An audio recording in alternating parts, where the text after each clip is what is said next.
Good evening and welcome to the second session of our Spring Term Money webinar series by the Institute of International Monetary Research in collaboration with the Vinson Center at the University of Buckingham. I'm Dr. Juan Castañeda, Director of the IIMR, and today we'll be hosting Professor Lawrence White. Lawrence White is Professor of Economics at George Mason University and a Senior Fellow of the Cato Institute Center for Monetary and Financial Alternatives. He's currently working on a book project entitled Better Money, Gold, Fiat, or Bitcoin. Best known for his work on market-based monetary systems, White is author of a series of books, starting with Free Banking in Britain in 1984, Competition and Currency in 1989, The Theory of Monetary Institutions 1999, and The Clash of Economic Ideas 2012. His research has appeared in the American Economic Review and other leading economic journals. His popular writings have appeared in the Wall Street Journal and elsewhere. He hosts a bi-monthly podcast for Econ Journal Watch Audio and blogs at oldm.org.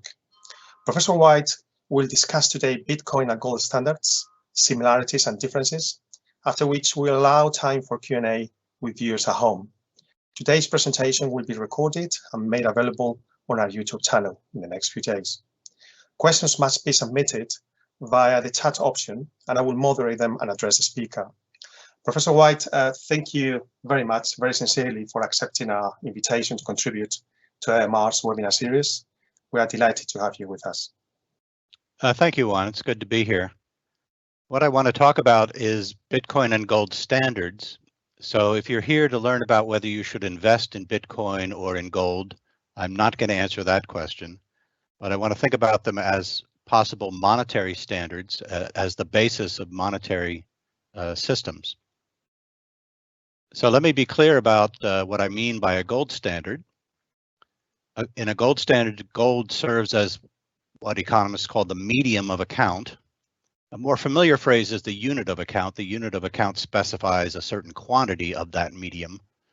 So under a gold standard, a dollar or a pound is defined as so many grams of pure gold. And that was the historical practice under the gold standards before the First World War. Gold also serves as the most basic money, meaning the money of redemption, for bank-issued money. And historically, bank-issued money was more popular. It was more convenient for many purposes. So when I say a gold standard, I don't mean a system in which only gold coins circulate. That would be ahistorical. But banknotes issued by commercial banks, demand deposits, and in those systems where it's allowed, where it's not blocked by legal restrictions, the claims on different banks circulate at par values. So everybody's on the same standard. Having a central bank is optional. Sometimes the gold standard is defined as a gold standard means that the central bank does such and such, but that's not how I'm defining it.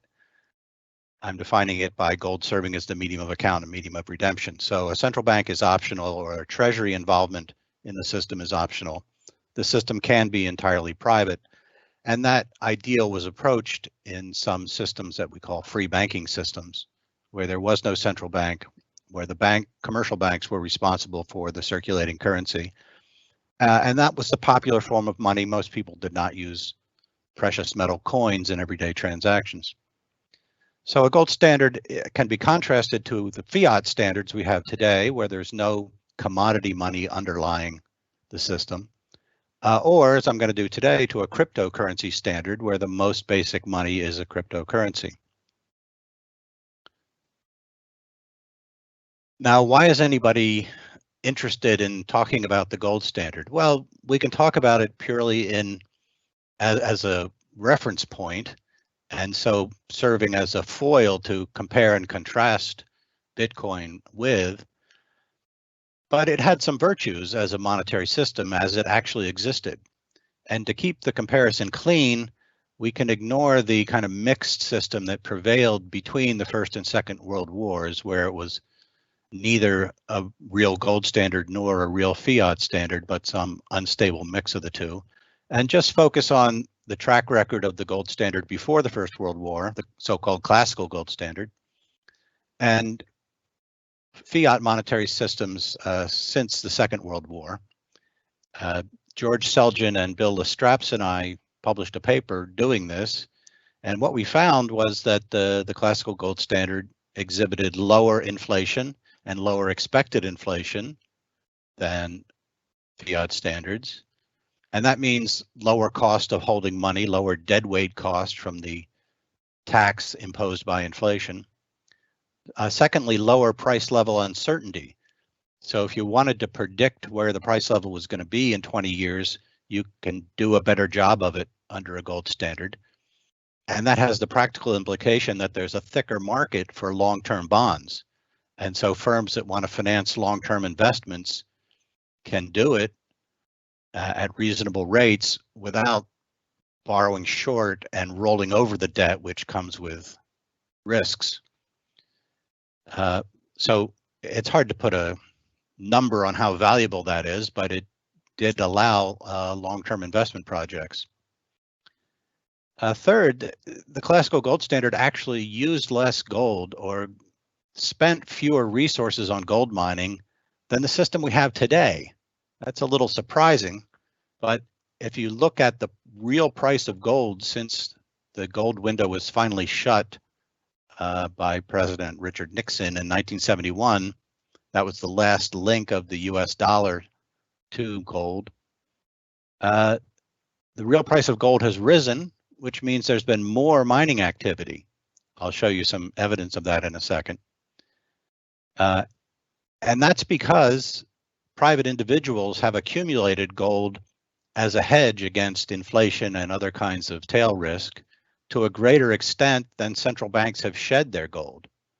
And so the demand for gold has risen because of the uncertainty of the fiat standards that we live under. Fourth, the gold standard was associated with the first period of globalization. It enabled global trade because it created a global currency area. So it lowered cross-border transaction costs, it lowered devaluation risk. Fifth, I won't say more about this, the gold standard provided greater fiscal discipline than fiat standards have, at least for those governments who today are able to repay their debts in money they themselves print. And sixth, it's sometimes argued that fiat standards, okay, they don't do as well on inflation, but surely they've helped us iron out business cycles. That turns out not to be true when you correct the data, as Christine Romer has done, for the smaller number of commodity price series we have for the gold standard period. When you make that correction, you find that real output wasn't any more volatile under the classical gold standard, unemployment wasn't any more volatile, and real growth wasn't any lower. So here's the evidence on the behavior of the purchasing power of money, and this is probably familiar, but under the gold standard period between the end of the Napoleonic Wars and the First World War, so that's the greater 19th century, shaded in yellow here, the inflation rate in Great Britain was about as close to zero as you could imagine between the beginning and the end of that period, whereas since the Second World War, up to 2003, which was when this data was compiled, the inflation rate was 5.4%. It's not a phenomenon limited to the United Kingdom or the United States, where inflation was very close to zero. But if you compare across countries, this chart is borrowed from Rolnick and Weber from a working paper version of a paper that was eventually published in the Journal of Political Economy.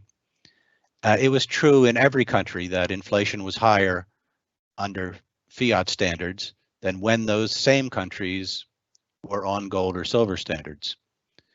And according to Rolnick and Weber's sample of periods, commodity money standards averaged 1% inflation, fiat standards, leaving out the German hyperinflation, because that would skew the average, fiat money standards averaged 13% inflation. Here's some evidence on the lower price level uncertainty under the gold standard. This is kind of a subtle point. It's true that the inflation rate is more similar year to year under fiat standards. But if the inflation rate goes up, it will stay up, and the price level, therefore, is hard to predict at any lengthy horizon under fiat standards. Whereas under the gold standard, for reasons I'll explain, the price level tends to come back to a flat long-run trend. And so this is the point I was making about the predictability of the price level at 20, 30-year horizons. One way to measure the uncertainty of the price level is to look at a rolling standard deviation of the price level.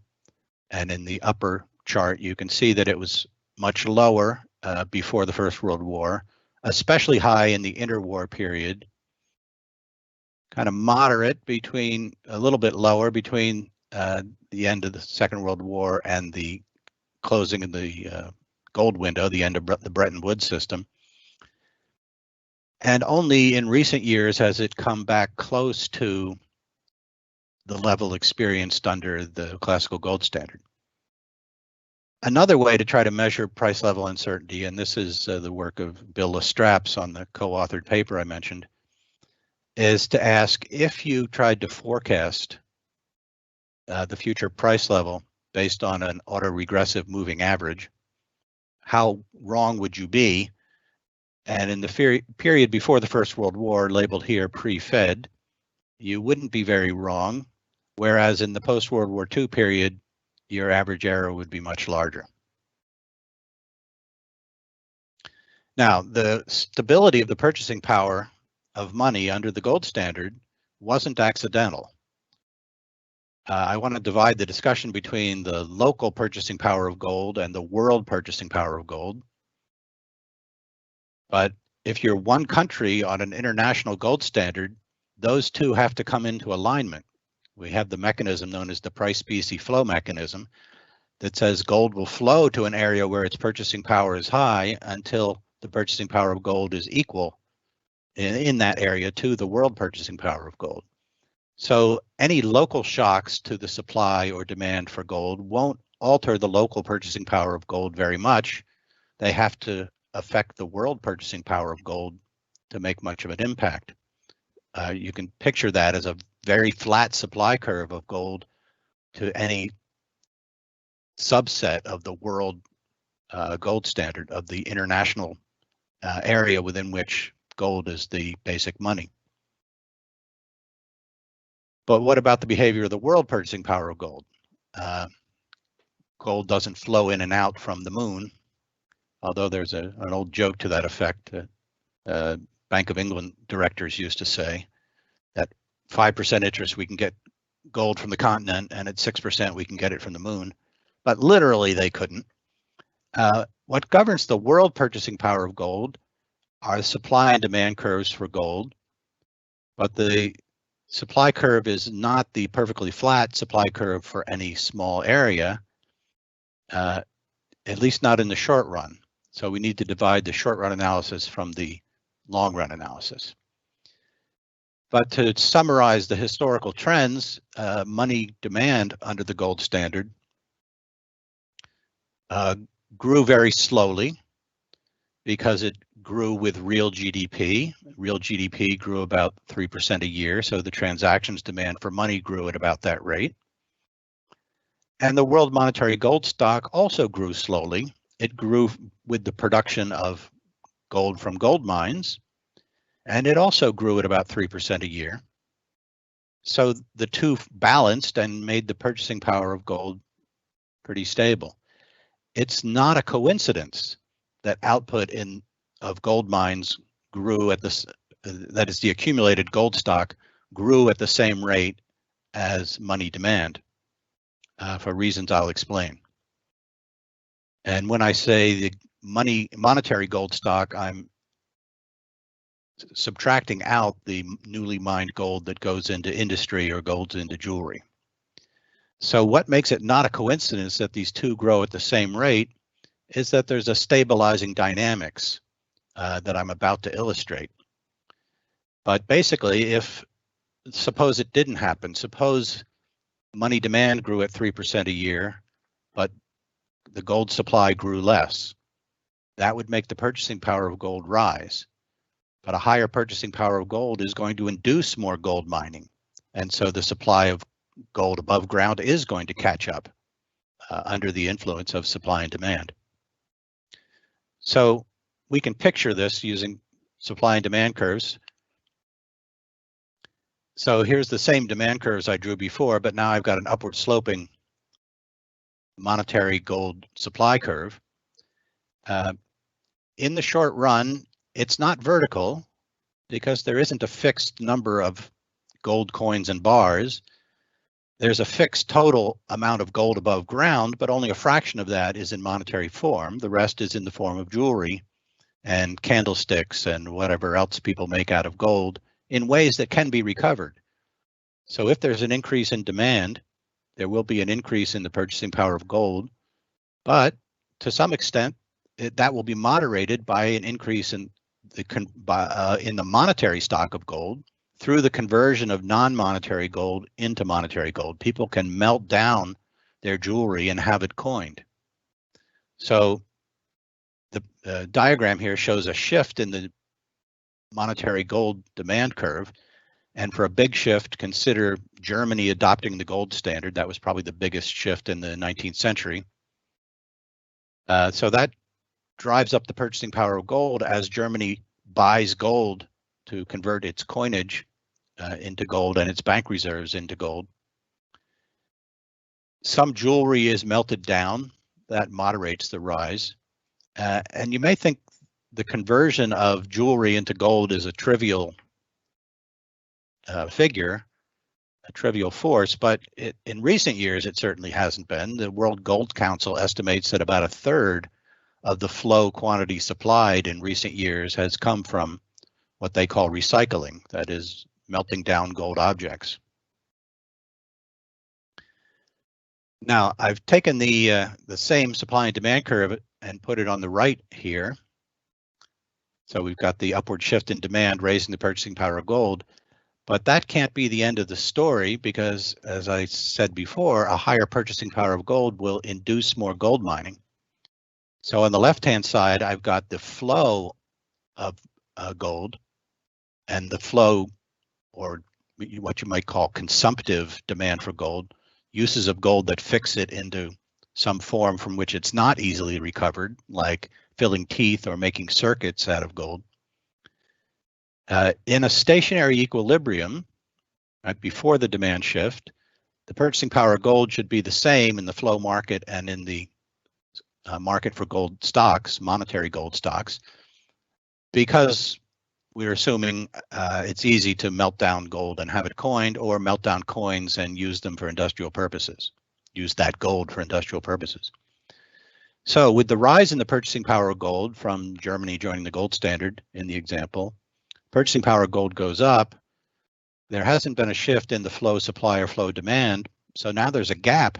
The flow quantity supplied will be a little bit greater at the purchasing power of gold because gold miners will dig a little bit deeper. It'll pay them to do that. And industrial users will demand a little bit less. So a gap opens up, which is labeled lowercase g sub m. So there's a flow every year of gold out of mines, which isn't being absorbed by industrial uses. And where does that go? That goes into the mints.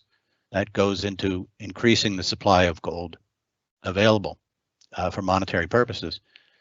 So this can't be the end of the story either, and that's why this is slide 1 of 2. With that flow of mined gold into the mints, there will be a shift over time in the stock supply curve of gold.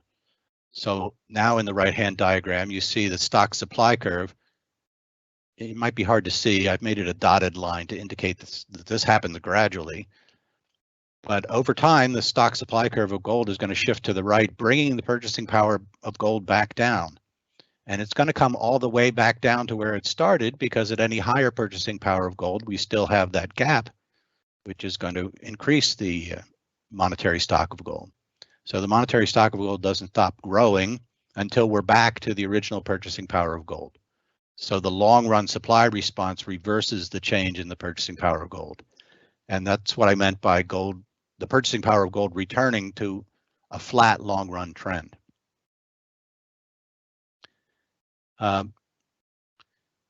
Now, there can be permanent changes in the purchasing power of gold, not from shifts in stock supply or stock demand, but from shifts in flow supply or demand.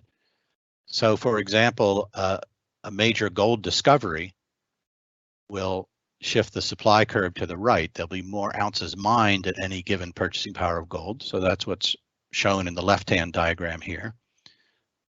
That will create a flow of gold into the mints.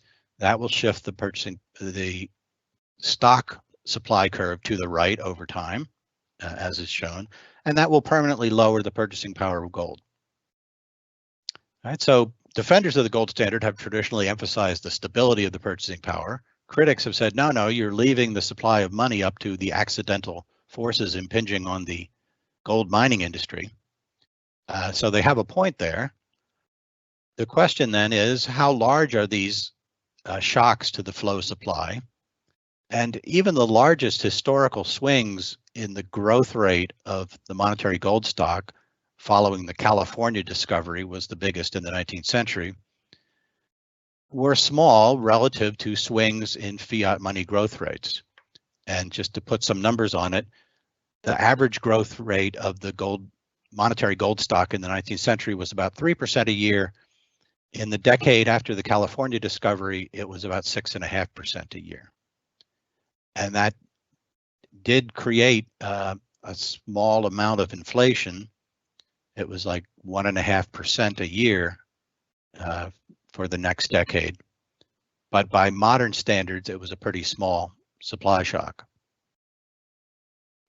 Now there's another factor that stabilizes the purchasing power of gold, which I don't have time to go to in great detail, but in his introduction, Juan mentioned my work on free banking, and let me here quote sort of the great work, The Theory of Money and Credit by Ludwig von Mises, about the behavior of a free banking system. He says, look, we talk about banks issuing banknotes and demand deposits.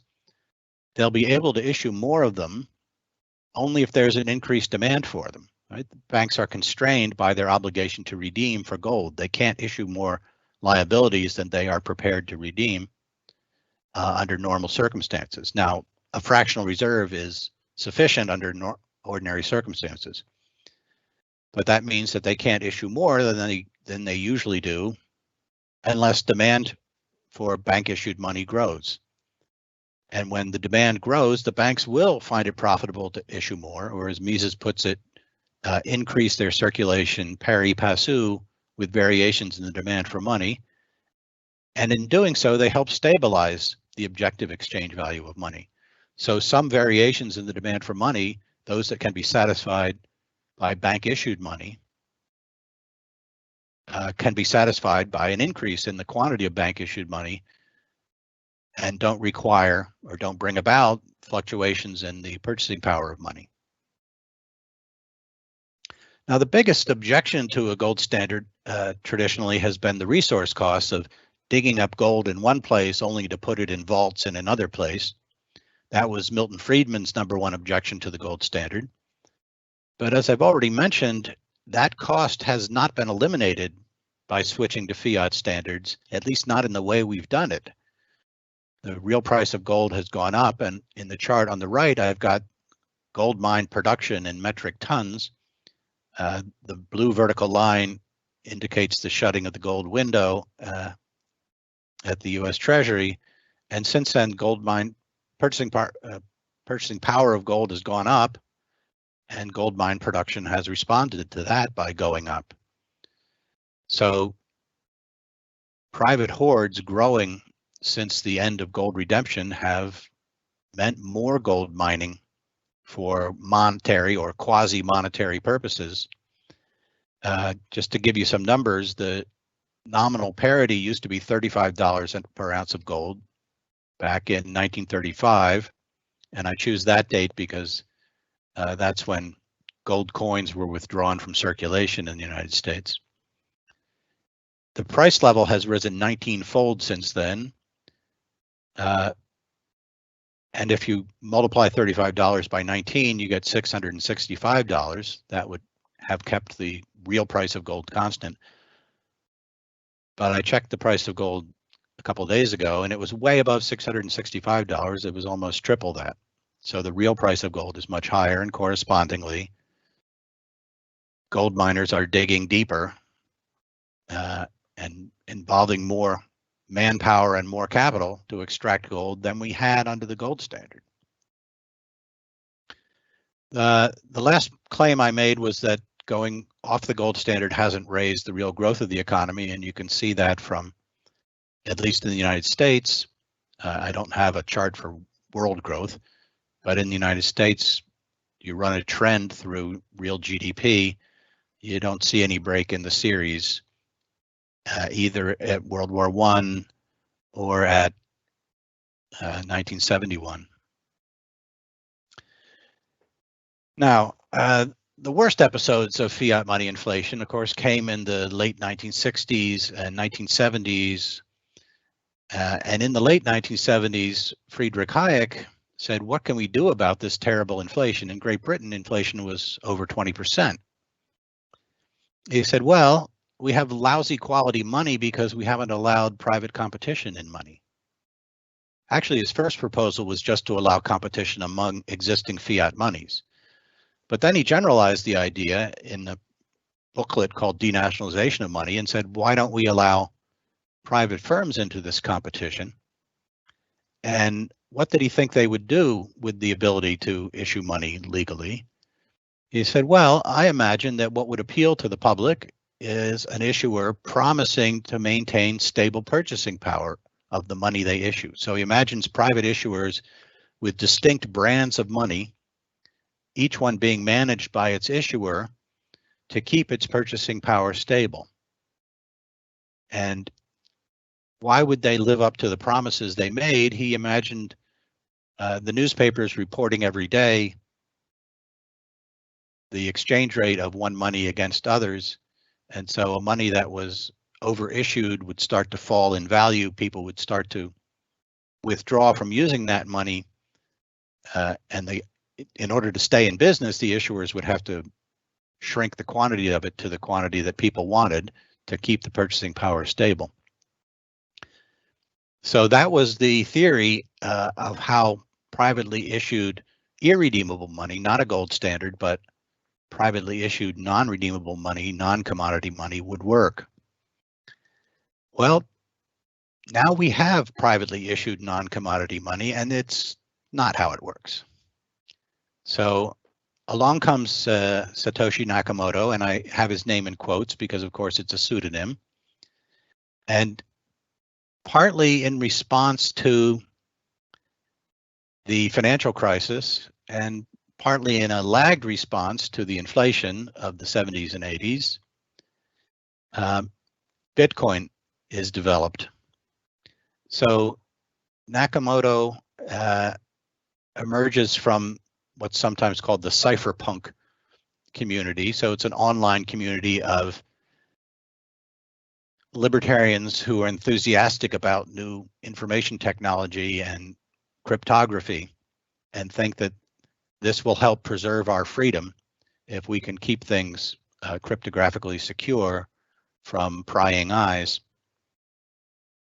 And the basic idea behind Bitcoin, based on the text of the white paper that Nakamoto published and on other things he wrote before he disappeared from online discussion groups, he or she or they, the objective was a trust minimized, that's the phrase they use, a trust minimized kind of money where there's no central authority, there's no single point of failure, but rather responsibility for it is distributed.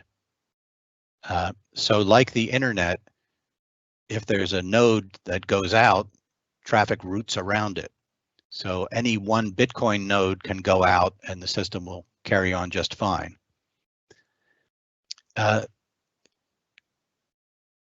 The people who designed Bitcoin are somewhat inspired by the track record of the classical gold standard, but they want something that is not bulky, not physical, and therefore not subject to being seized by governments. So they want something that's intangible, internet native, without the security problems presented by gold vaults or the censorability problems. That is, if the government manages the system, well, if the system is based on gold in vaults, the government can regulate or seize ownership of those vaults and dictate who gets to use the system. So they wanted a system where government couldn't dictate who gets to use it and who doesn't get to use it. So Bitcoin is not just an asset, it's also a payment system. It has its own payment rails which run outside the established banking system. But Bitcoin did not and does not replicate the demand responsive supply of the gold standard, which I just tried to illustrate, basically because Nakamoto didn't know how to program it, how to program a price responsive supply without a trusted authority who observes the price and responds to it. So to quote one of his contributions to an online discussion group, he said, in the Bitcoin system, there's nobody to act as a central bank to adjust the money supply as the population of users grows. That would have required a trusted party to determine the value, because I don't know a way for software to know the value of things. If there was some way, the rules could have been programmed, but we didn't know how to do it. So instead, we programmed the quantity. So Bitcoin has a programmed release schedule. We know how many Bitcoins are in circulation today. We know how many will be in circulation a year from now and every year going forward.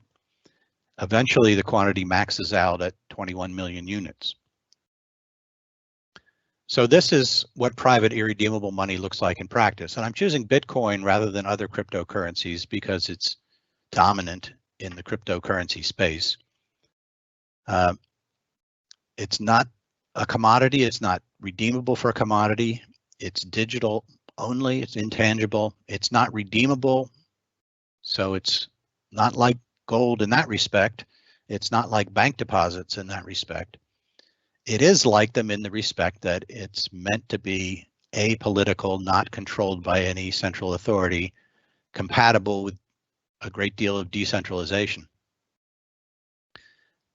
The way you get Bitcoin is either by being a payment processor, a so-called miner, for which there's a subsidy or reward in the form of the newly released Bitcoin. But for most people, you acquire it by buying it on an exchange, just like any foreign currency. And most people who buy Bitcoin do so in hopes of its price rising. But we'll see that it does have some other use. So it's kind of like a private fiat money in the sense that it's not redeemable for any commodity, but it comes with the quantity guarantee, which no existing fiat money does. The supply expands on a preset schedule, and that's released to the payment processors or miners. So you can compare it to a numbered art print, right? The reason you can be assured that an Andy Warhol print, which is being sold to you for, I don't know, 300 pounds, much more than the cost of printing it, your assurance that it won't be sold tomorrow for 200 pounds and the week after that for 100 pounds, which would still be profitable for the issuers, is that they put a number on it. This is print 160 out of 300. And that's your guarantee that more than 300 won't be produced. Your guarantee is not Andy Warhol's signature on the corner. That's part of the print. He didn't actually hand sign it. So Bitcoin is governed by a program, a code, and it's an open source code. So you can actually go read the Bitcoin program if you want to. It can be amended, and there have been some bug fixes that were done by consensus, but it can only be amended by consensus. So you need basically a majority of the miners to agree to any substantial change. And so far, there haven't been any substantial changes because the miners don't want to kill the goose that lays the golden egg.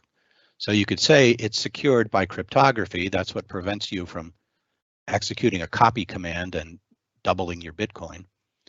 And it's secured by game theory. That's what prevents the miners from defecting. It's not in their interest to do so.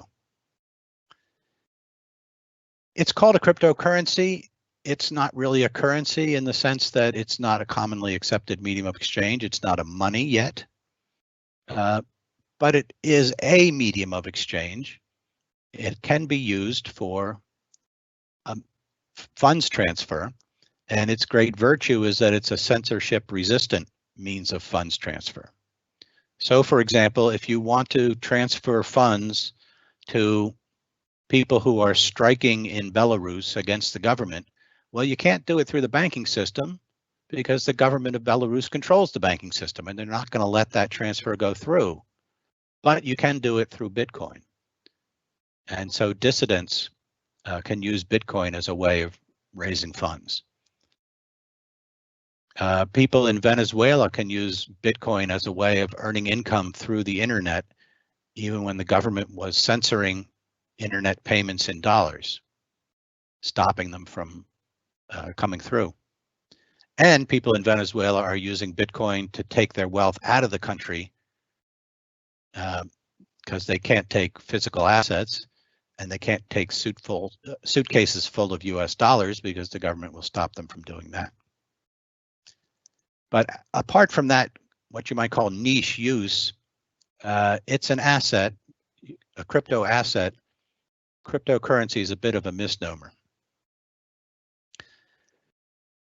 So to emphasize the contrast to traditional private money operated on a demandable debt model.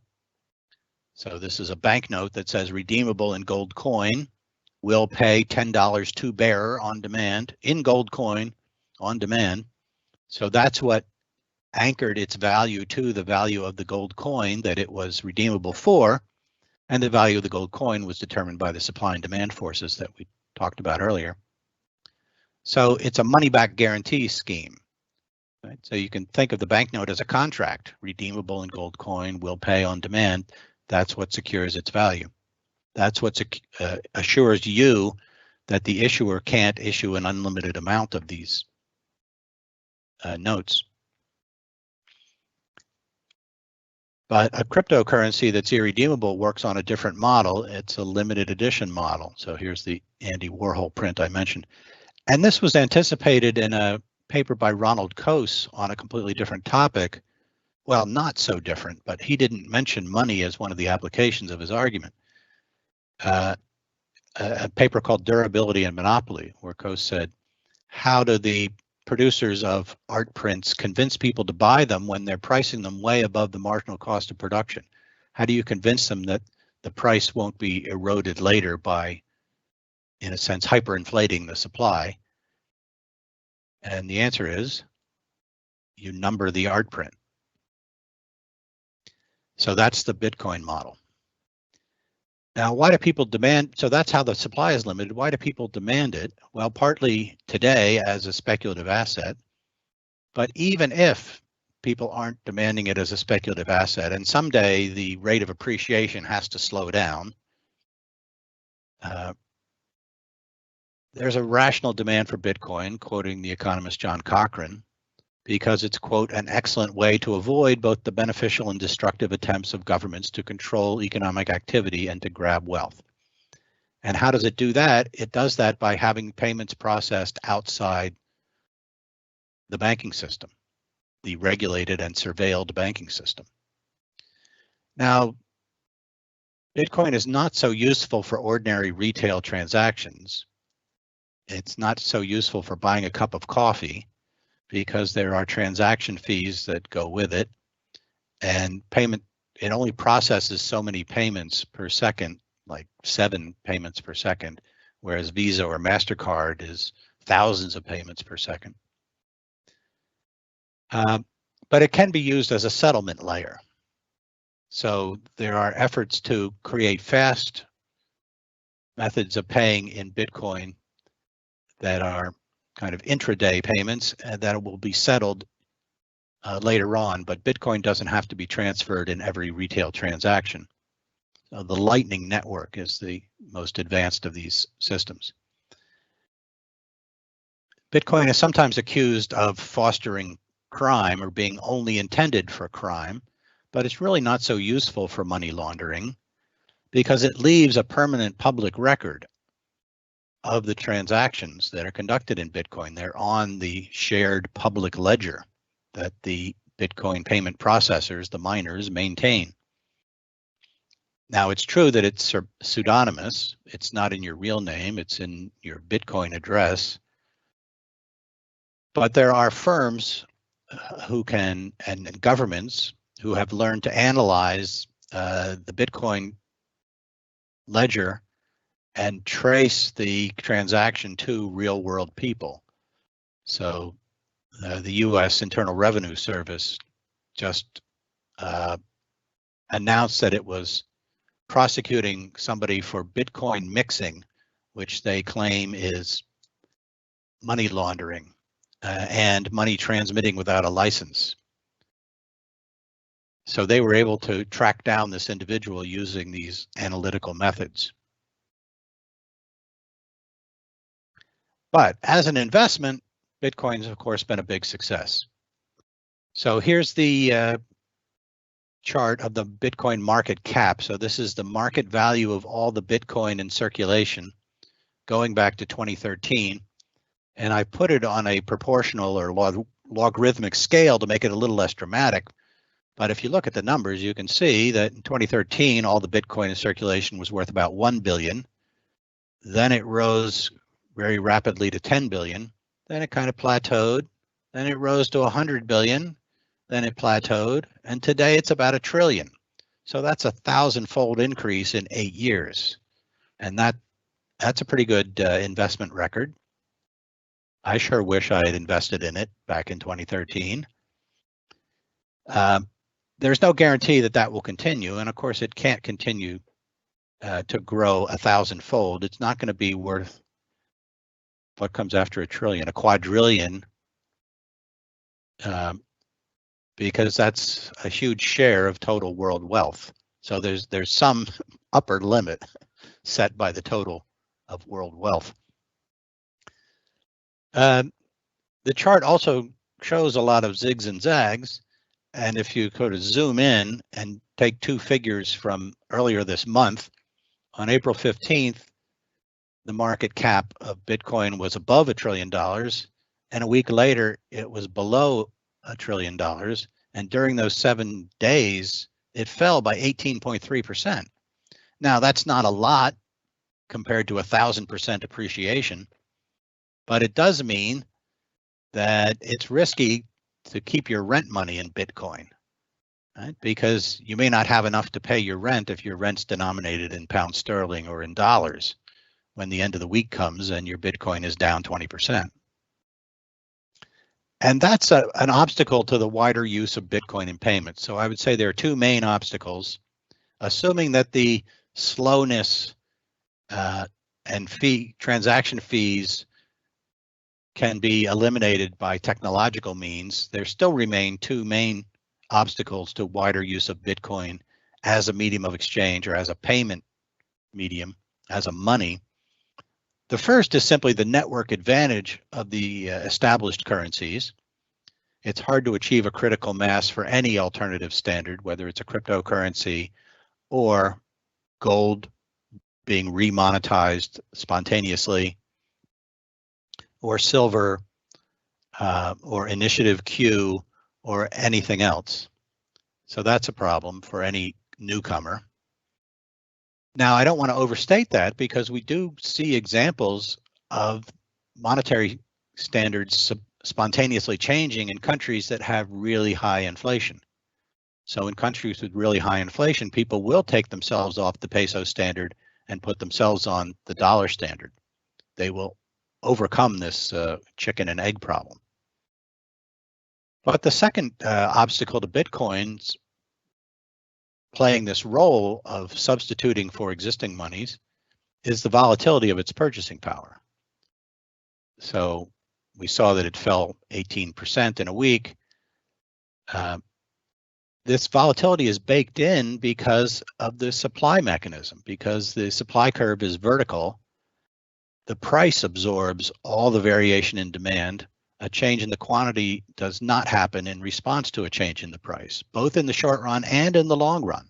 So the volatility of Bitcoin's price has not declined as the market cap has risen, as the number of transactions has risen. So when will people prefer Bitcoin as a medium of payment? Well, it is preferable to a highly inflating currency, but then so is the dollar or the euro. The dollar is currently the world's alternative currency of first choice over Bitcoin because it has a larger network and because it has a more stable purchasing power. And it's going to be difficult for Bitcoin's network is growing and its market cap is growing to where it's now $1 trillion, ranks it among the top 10 currencies in the world if you rank them against the monetary base of other currencies, other fiat currencies. But the stable purchasing power is not to be expected. So Bitcoin has gained some currency use only where inflation is very high and governments have banned or restricted the use of dollars. So in Venezuela, people were using Bitcoin because the government was banning the use of dollars. The Venezuelan government has since retreated from that. They've relaxed their restrictions on the use of dollars. And so Venezuela is rapidly dollarizing, not Bitcoinizing. In Lebanon, there are still restrictions on the use of dollars. But to use Bitcoin, you need steady access to the internet. And you don't have that in Lebanon because the power grid is on very shaky grounds. The government's in control of the power grid and they don't have enough energy to keep it running all the time. On the right-hand side of this slide, I've got a picture of an ad I got in my inbox the other day. So BitPay is a company that enables Bitcoin payments. It's part of the big private infrastructure that's built up around Bitcoin. And they're offering a prepaid MasterCard, which you can load with Bitcoin and then spend wherever MasterCard is accepted. Just like if you have a credit card account denominated in pound sterling, you can use that credit card in the Eurozone, or you can use it in the United States. And what the merchant gets is the local currency, but your credit card bill arrives denominated in pound sterling. So MasterCard is making the currency exchange at the point of sale. They can do the same thing with Bitcoin. So BitPay absorbs the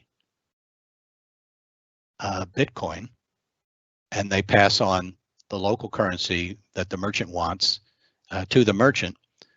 And of course, they charge a fee for this. So not clear why this has any advantage over using an ordinary credit card or a debit card if you don't want to go into debt. This is a prepaid card. But if you're really enthusiastic about having Bitcoin in your wallet, then that's the motto for you: fund it, spend it, live on crypto. Well, of course, what the merchant is getting is not crypto, because the merchant doesn't want crypto until, this is the chicken and egg problem, the merchant can pay wages in crypto, Bitcoin, or other crypto. These same obstacles inhibit the spontaneous remonetization of gold, but they're actually a little bit smaller. So if we're going to talk doomsday scenarios where all the fiat currencies in the world crack up, I would predict the reemergence of a gold standard before I would predict a Bitcoin standard. Bitcoin's market cap is about $1 trillion, as I said. The amount of gold privately held in monetary form, that is coins or bullion or exchange traded funds backed by bullion, was $2.5 trillion at the end of 2020. I haven't gotten a more recent figure. And I get that figure by taking the number of troy ounces per ton and knowing the number of tons, that's the way the World Gold Council reports it, and multiplying by the current price of gold. And that's only 22% of all the gold above ground.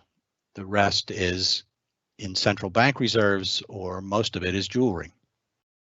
There's actually more in private hands than there is in central bank hands. Gold's purchasing power, or its dollar price, if you want to measure it that way, is much less volatile than that of Bitcoin. Now, it's not as easy to transfer online, but there are projects underway to do what they call tokenize vaulted gold, making ownership transferable online. The disadvantage of gold, of course, is the censorship problem. Physical vaults are easier for governments to either seize or regulate. Here's some quick evidence on the greater volatility. So the red spikes are the daily price movements in Bitcoin, and in the center are fiat currencies and gold. So Bitcoin is 7 times more volatile than the average of the other 3 currencies and gold. So John Cochrane, who I quoted earlier, said Bitcoin's not a very good money because it has huge price fluctuations, and that I agree with. But then he says it's an electronic version of gold. And here I want to dissent from that and say, no, gold does not have these huge price fluctuations. And that's because it's supplied by a very different mechanism. The long run stock of Bitcoin is governed by the program, whereas the long run stock of gold is governed by mining, and mining responds to the purchasing power of gold. So the important thing about the growth of the monetary stock of gold is that it grows at a variable rate. It grows faster when the purchasing power of gold is high, and that brings the purchasing power down. So in the long 19th century, it grew at an average of about 3% a year, but the rate varied depending on whether the purchasing power was high or low. So the long run monetary stock supply curve of gold, by connecting the points, as I showed earlier, is pretty flat. All right, so the key difference is that the supply of gold responds to the purchasing power and reverts to a pretty flat long run trend. Bitcoin doesn't do that. So here's the vertical Bitcoin supply curve on the left and the upward sloping gold supply curve on the right. The way I've drawn it, you get half the price variation in response to a shock, a demand shock in the short run. But in the long run, the monetary stock gold supply curve is practically flat. And then by the long run, I mean 20 to 30 years, whereas the Bitcoin supply curve is still vertical. So that's the big difference. And by backward induction, people knowing that the purchasing power of gold will return to trend will not drive its price up a long ways from that trend in the short run. And if you look at the magnitude of supply shocks, it's true Bitcoin has no supply shocks, and that is a virtue, except that you do want flexibility of supply in response to purchasing power changes to dampen those changes. And this is the numbers behind what I said earlier, that even in the decade of most rapid gold supply growth, it was only 6.39%, which is small by fiat money standards, and didn't bring about all that much inflation. In the most recent decades I have in the chart, since 1969, the rate has been growing faster because the purchasing power of gold has been high, but that will tend to bring it down. So let me stop there and take questions. Thanks.